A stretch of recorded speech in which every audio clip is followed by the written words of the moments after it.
Hola a todos y todas, ¿cómo están? Bienvenidos y bienvenidas a una nueva clase del curso de cibercrimen, ciberestafas, criptoestafas, esquemas piramidales y poncidemia que brindamos desde el programa interministerial Cuidarnos en Red. Antes de presentar a la invitada de hoy, quiero recordarles que pueden ver la clase 1 de este curso que se encuentra grabada. No hay un límite para verla, sino que pueden verla en cualquier momento cuando a ustedes les parezca. Sí, recuerden que después de cada una de las clases van a encontrar un pequeño cuestionario para completar, para fijar los contenidos de la clase que se dio la semana anterior. Lo mismo van a encontrar cuando termine esta clase, un cuestionario con algunas preguntas vinculadas a lo que charlemos hoy. Recuerden también que pueden participar en el foro con cualquier duda que tengan, cualquier comentario que quieran hacer. Están los tutores y las tutoras del curso que les van a dar una mano. Bueno, dicho esto, pasamos a lo que es la clase 2, correspondiente al módulo 2, llamado Modalidades de Estafas Digitales. Y para eso tenemos el honor acá de tener a Estefanía Alba Nájer, que es abogada penalista y docente, me comentaba. ¿Cómo estás, Estefanía? Muchas gracias por venir. Hola, ¿qué tal? Bueno, gracias por invitarme, en primer lugar, porque además es un tema interesantísimo. Justo nos quedamos hablando de esto un rato antes, así que bueno, nuevamente gracias y lo que necesiten, lo que quieran saber, para eso estoy, para eso vine. Bueno, buenísimo. Para arrancar te quiero preguntar, ¿qué son las ciberestafas y cuáles son las características que tienen las ciberestafas? Bien, es una gran pregunta que engloba un montón de cosas. Ciberestafa justamente es una estafa por medios electrónicos, digitales. Por eso es importante también establecer qué es una estafa. Podría decirte que una ciberestafa es una defraudación por medios digitales. Así lo explicita. En el 2008 se incorpora esta figura al Código Penal en el artículo 173, inciso 16. Antes no existía, solamente estaba la estafa. La estafa es una defraudación patrimonial donde mediante un ardid o engaño, se hace caer a la víctima en error. Es una figura compleja. ¿Por qué es compleja? Porque nosotros decimos que en todo delito tiene que haber un nexo causal, es decir, tiene que haber algo que provoque un resultado. En la estafa, que después se lleva también al plano de la ciberestafa, acá tenemos un doble nexo causal que chequear. Por un lado, advertir que la persona que comete la estafa lleva adelante el ardid o el engaño. Mirá el vocabulario que tiene ardid. Imagínate lo viejo que es ¿no? Más de 100 años tiene este artículo del Código Penal. Se tiene que comprobar que la persona llevó adelante un ardid o engaño y a la vez que la víctima cayó en error. En error significa que se equivocó, que no se dio cuenta que lo estaban engañando o que le estaban aplicando un ardid. Y tiene que darse, para consumarse, un perjuicio patrimonial más que económico. Y esto lo digo porque económico se podría confundir como solamente tomar dinero, ¿no? O hacer si vamos a la ciberdelincuencia, a efectuar una transferencia bancaria. Pero también nos preguntamos qué pasa con una identidad simulada en un crédito. Yo no estoy tomando en sí patrimonio, dinero económico, sino que estoy afectando el patrimonio futuro, ¿no? Me estoy endeudando. Claro, no solo te sacan un crédito a tu nombre y te vacían la cuenta, sino que encima te queda la deuda del préstamo. Es un perjuicio económico más allá, un perjuicio patrimonial que no es estrictamente económico. No me desapodera, pero sí me endeuda. Vos me hablabas, de las características comunes de las ciberestafas. Justamente es la manipulación de datos, ¿sí? Existe lo que se llama, estos son nombres en inglés, el phishing, que es de pescar, por decirlo de alguna manera, que es pescar datos a través de páginas web, a través de correos electrónicos, a través de WhatsApp. Existe también el phishing, que tiene que ver con los llamados telefónicos, que ahora tenemos un gran problema con el tema de la inteligencia artificial, porque se puede clonar la voz. Qué problemón. Es un problema enorme. Sí. Antes por ahí escuchaba una voz que no era tan familiar, tan conocida, y por ahí te das cuenta y cortabas. Ahora es la voz de una persona conocida diciéndote que le transfieras plata, por ejemplo. Seguramente alguno de ustedes ha pedido, no sé, me haces una transferencia, me pasa y te dice, manda un mensaje de voz. ¿Por qué? Porque para chequear. El problema es que ahora también se puede simular la voz. Entonces ya no es suficiente, no sé cuál va a ser el paso siguiente, como dar una prueba de identidad. Un llamado telefónico. Un llamado, sí, o una foto, ¿no? Claro. Y después está, bueno, también mediante mensaje. Sí es importante tener en cuenta que las ciberestafas, la ciberdelincuencia, muchas veces existe lo que se da la identidad simulada, que se mandan mails en nombres de entidades bancarias, que en realidad no lo son, que incluso a oficinas públicas llegan ese tipo de mails, ¿sí? O muchas veces en realidad son prestamistas, o sea, empresas que no son tales, o prestamistas que no son tales, ¿sí? Pero todos tienen una identidad simulada. Bien.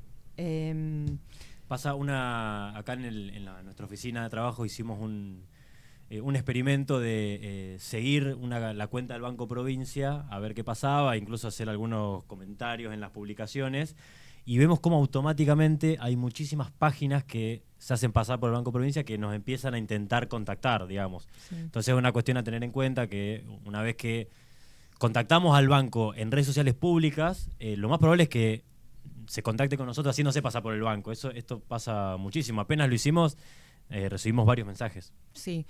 Hay que tener en cuenta que lo que ocurre con la estafa y la ciberestafa y la ciberdelincuencia es que es un fenómeno no multidisciplinario, porque no sale de la disciplina, digamos, de la delincuencia, de lo penal, pero sí engloba lo que es el sistema penal, la criminología, la fenomenología.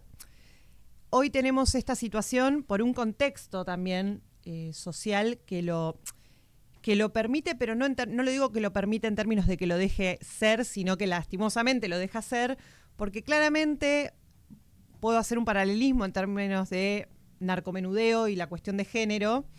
Son delitos que, por un lado, la persona que los lleva adelante no comprende del todo lo que nosotros vamos a llamar como la antijuricidad de la conducta. ¿Qué significa esto? Yo sé que matar está mal, que agatillar y pegarle a una persona y matarla está mal. Ahora, esto es un poco como Robin Hood, ¿no? Digo, ¿cuán mal está robarle un poco o estafar a otra persona porque requiero que la otra persona caiga en error? Entonces digo, ¿está mal? Sí, a mi modo de ver está mal. Yo soy abogada penalista y lo veo mal. Pero socialmente sucede que en una sociedad desigual, donde no hay fuente de trabajo, donde no hay suficiente lugar para todos, bueno, esto también se termina haciendo un trabajo. Sí. Bien, sí. Como pasa con el narcomenudeo, lo digo porque es algo que sucede fuera por ahí de los lugares donde se mueve. No por eso está justificado, pero sí hay que entender que sucede. Sí, es fruto de la desigualdad. Que puede seguir creciendo porque es fruto de la desigualdad.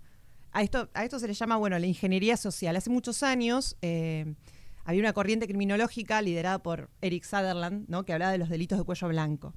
Entonces cualquiera podría leer esa corriente criminológica y decir, bueno, los estafadores, e imaginarse que un estafador es un personaje, ¿no? Como está el de Tinder, que veía el Netflix, ¿no? El estafador de Tinder, que lo vendían como que estaba en un avión privado. Bueno, uno se hace una construcción de cómo es un estafador y quizás se lo imagine, ¿no? Con una supercomputadora, un hacker especialista, con una vida de millonario.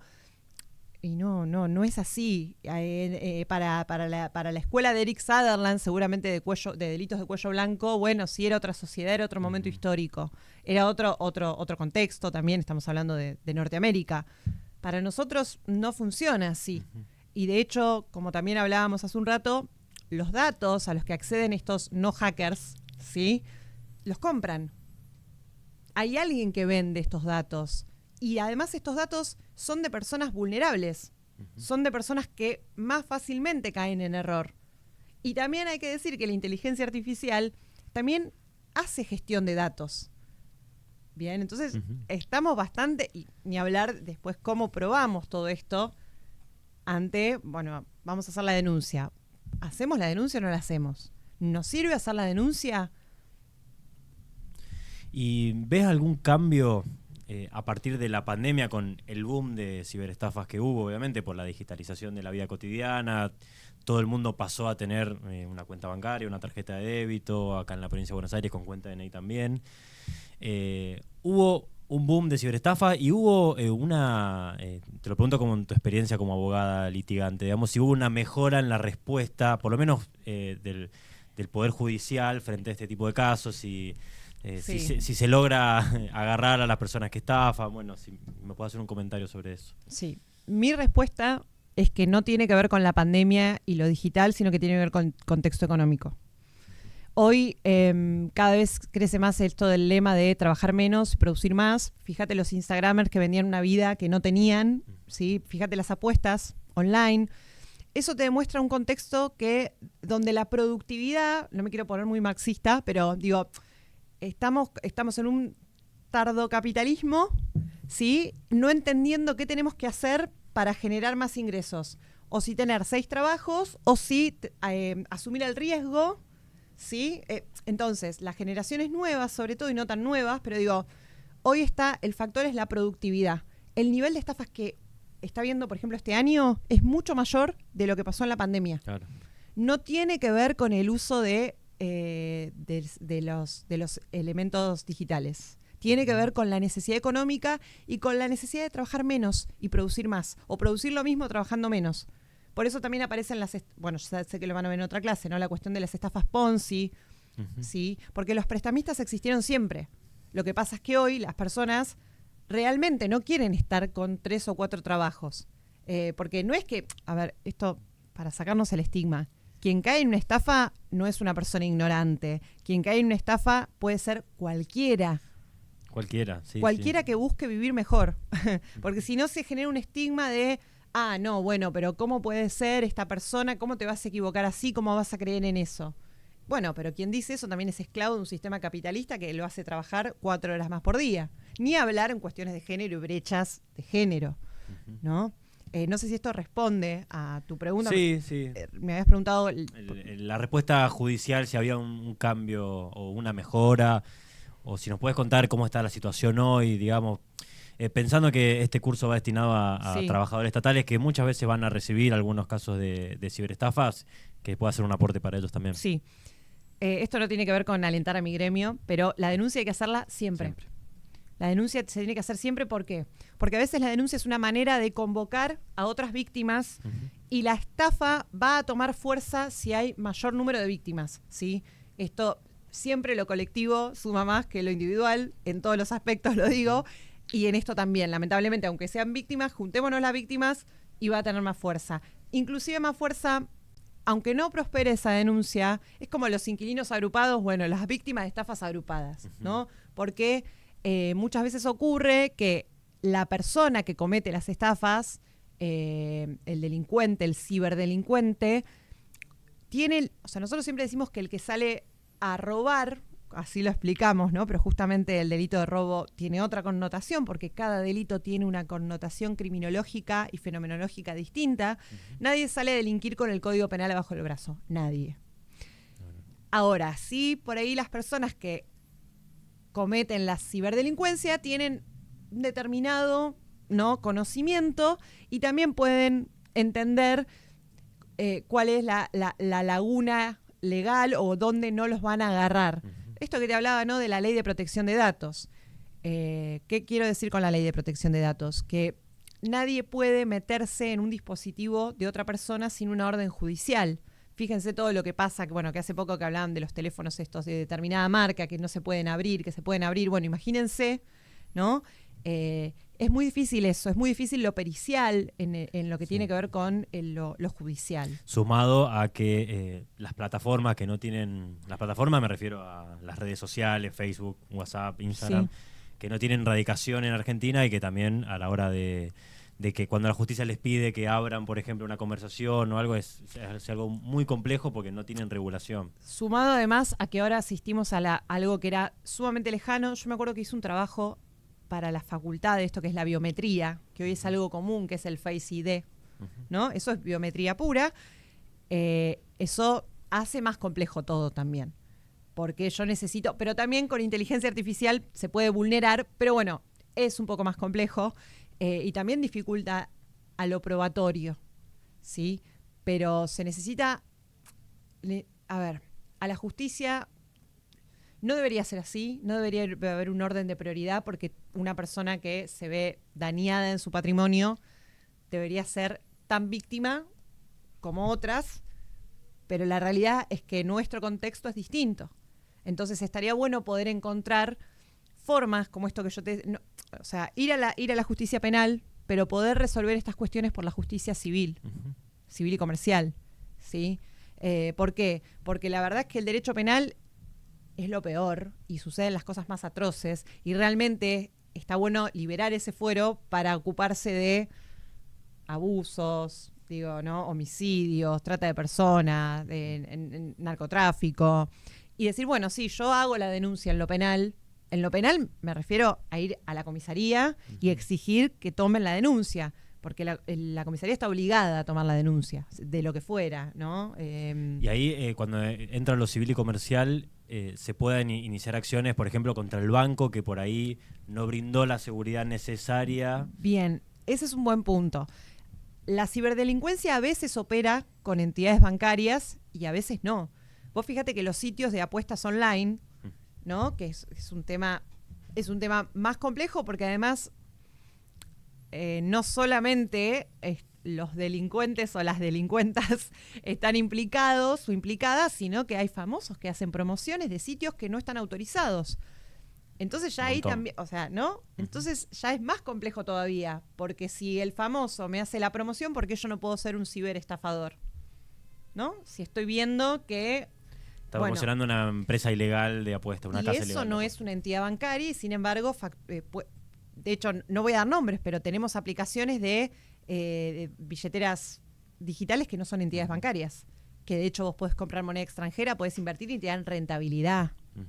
Entonces, realmente es complejo. Y nuevamente repito, no hay que pensar que el que cae en una estafa es un ignorante o es un tonto o es una estúpida, porque nos puede pasar a cualquiera. Estamos hablando de que te pueden hasta clonar la voz, digamos, los métodos o las modalidades de estafa son cada vez más sofisticadas y cualquier persona puede caer, ¿no? Por ahí se piensa que solo los jubilados caen en ciberestafas y la verdad que no es así porque son cada vez más complejas las estafas y cualquiera de nosotros puede caer. Sí, además, por ejemplo, ahora, hace poco salió una disposición de que en los supermercados, por ejemplo, las cadenas de supermercados ya no pueden manipular tu tarjeta. Creo que no es solo en los supermercados, creo que en los restaurantes, todo, pero en el supermercado vos ahora ya no le das tu tarjeta. Y claro, uno como que dice, qué estupidez. Porque en el caso particular dice, no, pero la cantidad de clonación de datos que hay cuando uno entrega la tarjeta, en algunos años no vamos a estar hablando más de tarjetas. Ya no van a existir más las tarjetas y va a ser otra la problemática. No es que la problemática va a desaparecer, la problemática se va a transformar. ¿Por qué? Porque el conflicto económico-social, si persiste, que ojalá que no, pero en un mundo capitalista se acrecienta, la complejidad no es solo una cuestión latinoamericana, va a seguir habiendo personas que van a decir, porque me pongo a ser ciberdelincuente o salgo de caño. Y es horrible decirlo así, por ahí no es tan académico, ¿no? Pero son las opciones. Sí. No es que las opciones son, un crecimiento social, un ascenso social. No, es, ¿qué delito voy a cometer? Sí, es lo que hablábamos recién, de por ahí es plata fácil también. Y también, y esto no es una cuestión solamente de clases, lo de la plata fácil. Es algo generacional que tiene que ver con ideales cuando la gente por ahí más grande habla de la cultura del trabajo, ¿no? Pero no lo quiero decir en términos de común deber ser, sino de que hoy cambió y no está mal que cambie. Los cambios son buenos, son positivos. El problema es que qué generan y para quiénes son positivos. Porque si solamente van a ser positivos para las personas que tienen acceso a la universidad, justamente que ayer tuvimos el noveto, ¿no? ¿En qué mundo, hacia dónde va el mercado laboral? Y eso también impacta en esto.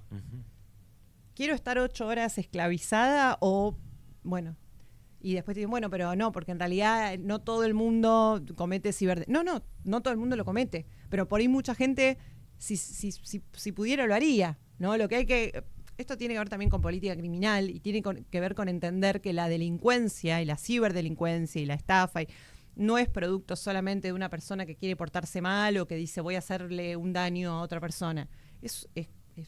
Hay que ver todo el contexto. Uh-huh. Y volviendo al nombre del módulo 2, que es el que nos convoca hoy a esta clase, nombraste algunas modalidades de estafas. No sé si te quedaron algunas pendientes o que podamos charlar de eso un poco, cuáles son por ahí las modalidades más comunes que estás viendo o que se pueden presentar, como para que la gente que está mirando lo tenga en cuenta. Sí, lo más común es el bombardeo directo en momentos donde por ahí te llega un mail o más que nada un WhatsApp, ¿no? Donde ya hubo, como digo, una selección de datos previas. En general no es porque sí, hay una selección, esos datos, como comentaba, se compran y se determinadas clases de ingresos o personas que tienen por ahí empleo en relación de dependencia, donde se sabe que lo que sucede mucho también es que piden los datos, o sea, que se hacen pasar por entidades y piden los datos como el CBU y después generan descuentos, ¿no? A las cuentas directamente. Y tiene que ver con un bombardeo de información donde la persona no conoce, no sabe, se ve compelida a hacerlo. No solamente...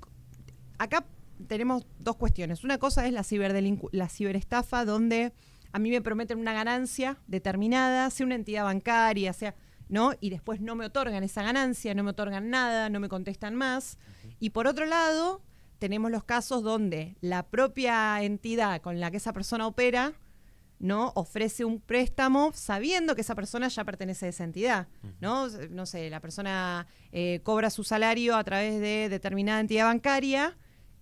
Esos ciberdelincuentes tienen esos datos, entonces tienen una ventaja enorme, ¿bien? Claro. Y obviamente ya conoce dónde trabajo, ya conoce lo que cobro ¿no? Por dónde lo cobro. Bueno, entonces ahí sí es más probable que se otorguen datos del CBU. Esas son las modalidades por ahí. Al principio cuando se hablaba de ciberdelincuencia, era muy común el tema del mail que te dirigía una página, sí, y vos en la página comprabas algo y ponías los datos de tu tarjeta y al final no era una compra real. De hecho, mucha gente ahora, yo vi en una de las preguntas que habíamos pensado, que habla del marketplace. Uh-huh. Sinceramente, no es lo más común las estafas por marketplace. Eso es un sitio de compra y venta y ahí la persona...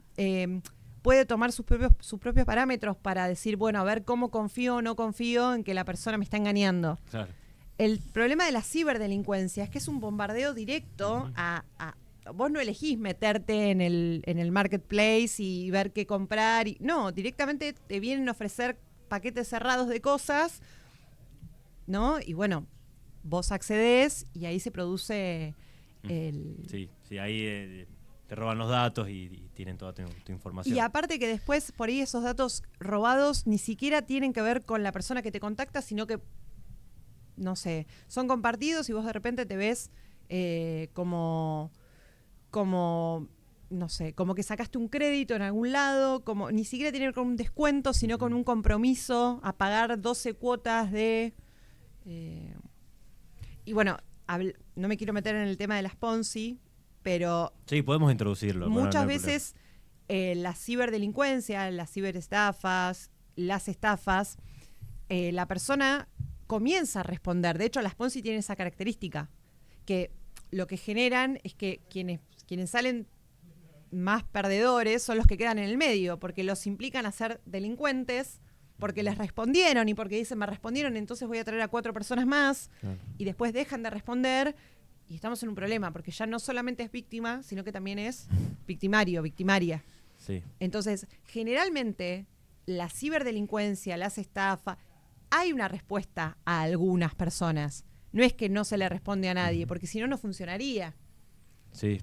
El problema es que deja de funcionar en algún momento y ahí aparecen las víctimas. Uh-huh. Que como yo hablaba hoy también... hay un estereotipo de víctima, por eso repetí ya 2 veces, creo, esto de que no sienta la persona que resulta víctima de un ciberdelito, que no sé, que no se sienta tonta, no se sienta, ¿no? Por no usar otra palabra. Avergonzada. Exacto. Pasa mucho, sí. Porque eso también genera ir a denunciar y genera, bueno, ¿no? Un poco, bueno, fui engañada, ¿no? Y tiene que contar, además le van a preguntar por cuánto dinero, qué hizo, cómo lo hizo. Claro.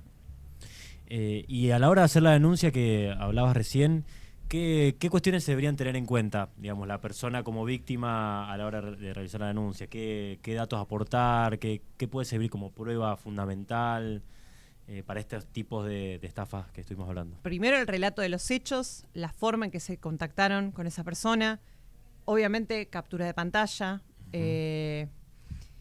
Sucede que ahora tenemos estas modalidades de que no permiten algunas capturar pantallas, o que pasa que van a un sitio y cuando ese sitio recopila los datos, el sitio no existe más.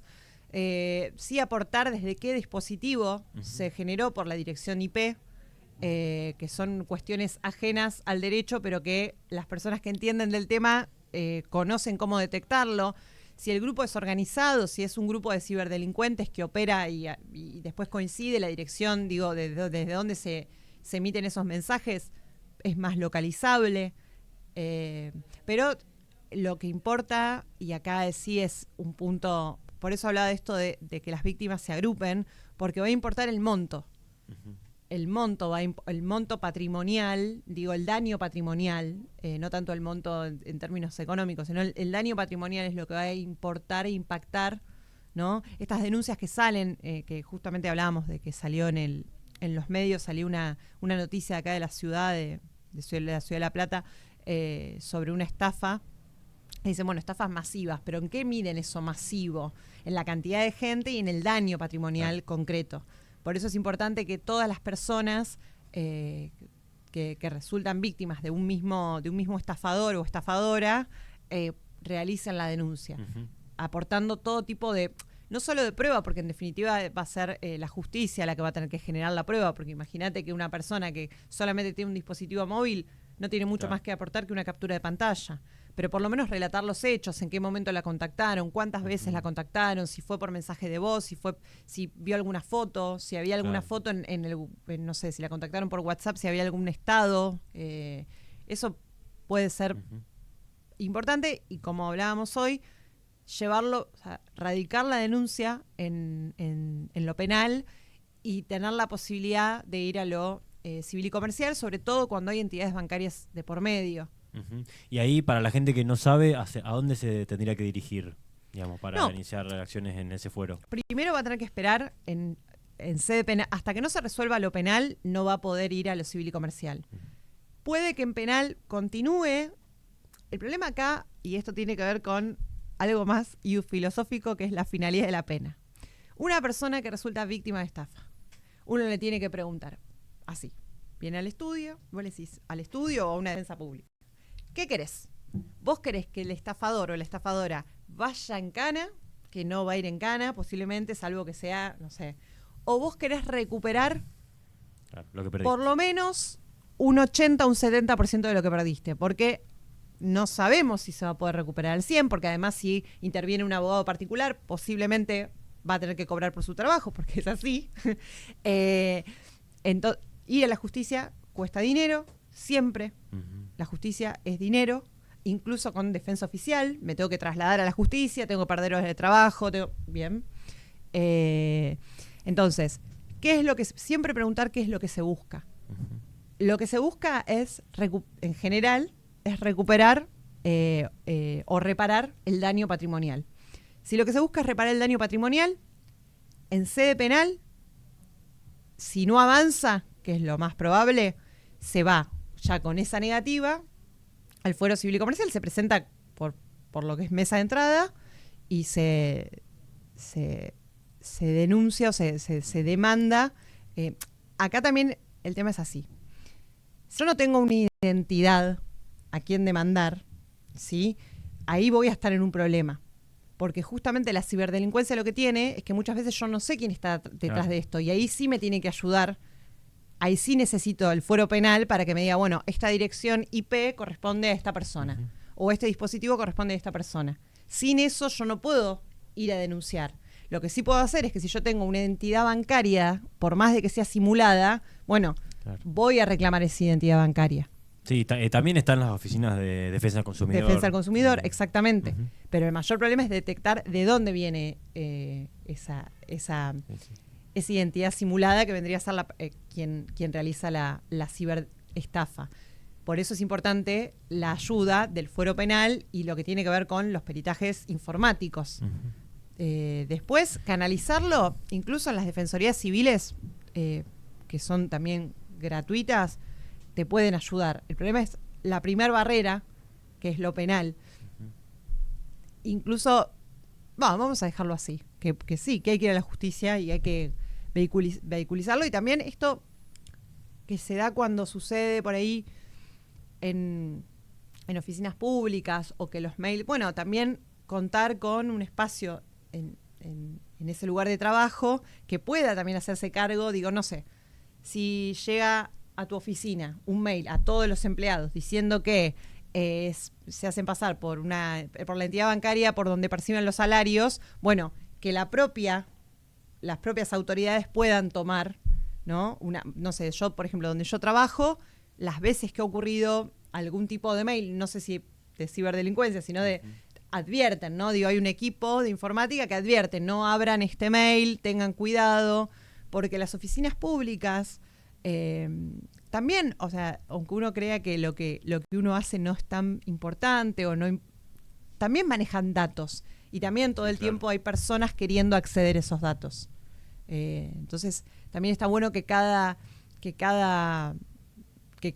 las oficinas públicas, los lugares de muchos, donde hay muchos empleados, empleadas, tengan mecanismos para evitar estos phishings, vishings y bueno, todos estos nombres. Todos nombres en inglés. En inglés, exacto, sí.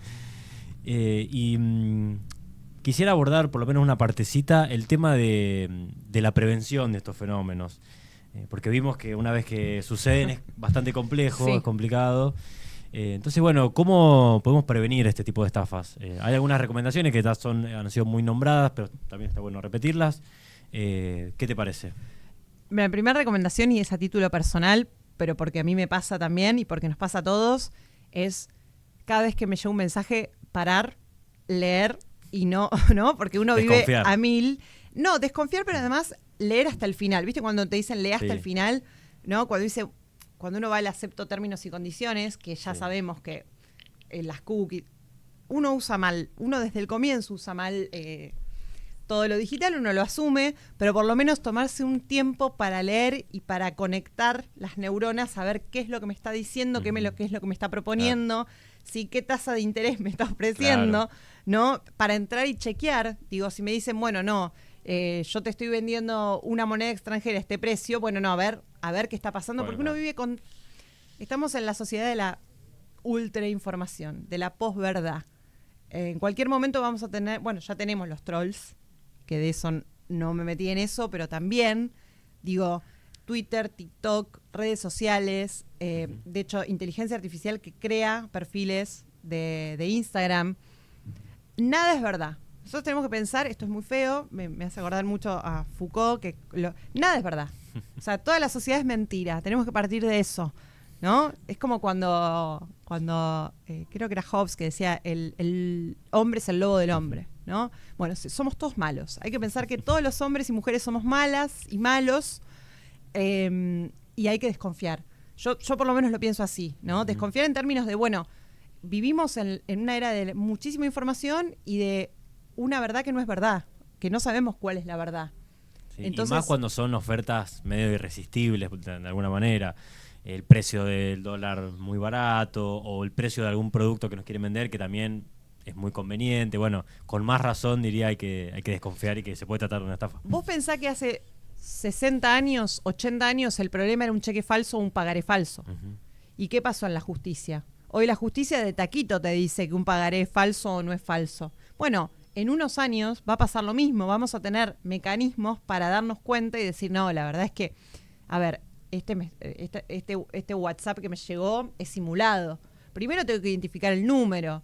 Primero tengo que identificar que tengo un 54 que sea Argentina, que tenga, bueno, 221 es La Plata, pero puede ser 011. Digo, tengo que identificar que el número más o menos pertenece.